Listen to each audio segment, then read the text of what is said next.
हे सुनता हो? हाँ हाँ बोला। कहो बतावा, 2 साल हो ही गया, आज तक हम नहरे घूम ना देखे। अरे तो का रोज रोज मनाई नैहरे जात का? रोज नहरे मने जाए जाते, लेकिन कामे परोजनित मने जावे करत है। अरे तो रोज तोहरे एक प्रयोजन पर आ रहा है, अब का पर बोला ना?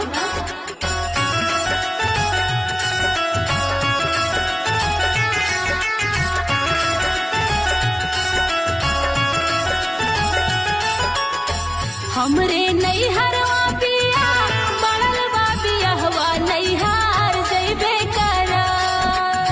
अब कान खोल के सुन ली है, बार बार न बतावत करे। अरे सुनत है बोला खुल के। हमरे नैहर